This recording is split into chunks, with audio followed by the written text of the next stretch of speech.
Ready, set, go. All right, so what we're going to do now is we're going to add in some mountains. So they're going to be kind of in the foreground as in relationship to the sky and to the sun. So what we want to be able to do now is run this, and we had just made the mouse location section, but and I commented it out so it didn't show up in my art, but when I go and I run this now, I should be able to see where it is up here in the corner. So that's going to be really handy if I'm trying to pick values where I want this next section to start. Now I'm going to use, for like a simple shape here, I'm going to use kind of like triangles for all of these. So the triangle command is going to be what I'll use, and I could do other like kind of I could do like a polygon where I could define where each of the points are, and we could do another shape like that if you had something you really wanted to kind of pick, and you could create a shape and just keep choosing the vertex points and build it from there. But in this case, I'm going to just kind of keep it simple, and we're going to use the triangles. So let's get started. First, what I want to do is I want to make sure I find a place where it's going to be in the foreground. So I want it to be actually, I think, behind where the green ground is right now. And so I'm going to do a comment here so I know what I'm making. I'm going to call this mountains. And I'm going to use the triangle command.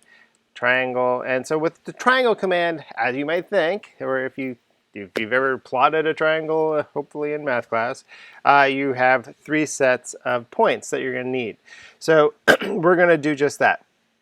If I move my mouse around here on the screen, you can see that I'm having a value that gets changed up here, and I can pick those x and y coordinates for each of the points.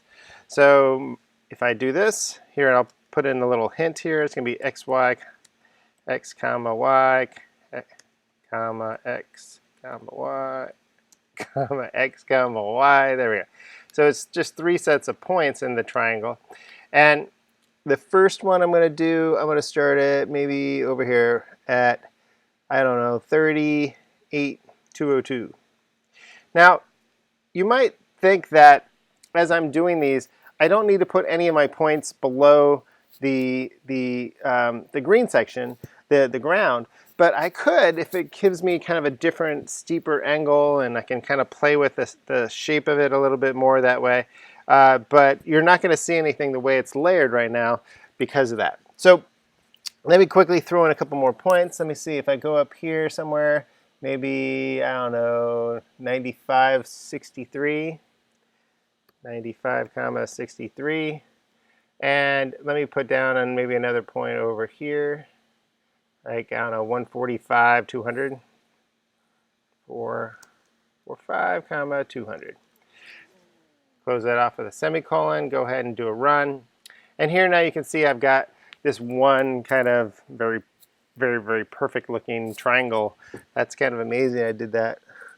just kind of eyeballing it. So that's fine if you want to kind of keep that kind of perfection-ish symmetry. But if I simply move one of these over, I can kind of make it skew a little bit more one way or the other. What was that at? Let's do like 105, a little bit further over. So it's a little bit more shifted the other way, or this way, I guess. So what I can do now is I can pretty easily kind of snag that line, and I can then copy and paste it, and I'll take out my comment here. That was just for explaining. And what I'm going to do now is I'm going to put in a whole new set of values here and move them over and kind of inch them. You could also, if you wanted to, use these same kind of points to create a little bit of layer and kind of a little bit more depth to it. Let's first do, I'm going to move all of these over a fair amount. Let me just pick maybe a lower point. I think I'm going to have it go down to about here, 107, 107. I guess I can keep the 208.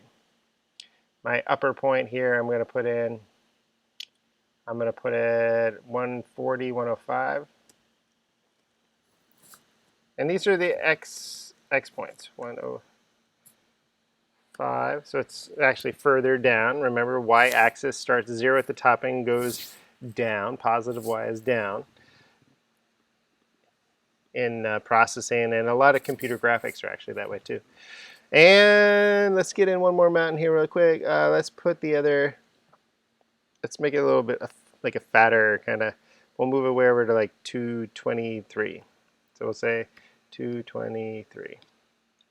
Now when I run that one, it should give me a little bit different kind of a set of mountain sets that we can kind of lay in there. And I really don't love my color here, so I'm going to go jump over to my color picker maybe. Maybe pick a more brownish, kind of darker, silhouetted kind of mountain color.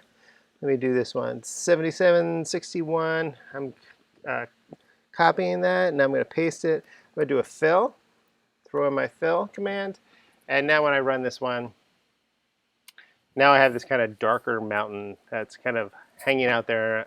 And I could continue to go through, put in a number of different mountains. I can go in and kind of layer them and let them be a little bit further out. I also have another kind of trick that I could do where I could make one be a little bit more transparent than the other. But we'll leave that up for your choice if you want to use alpha for these. We'll definitely be exploring alpha more as we go into our final couple projects.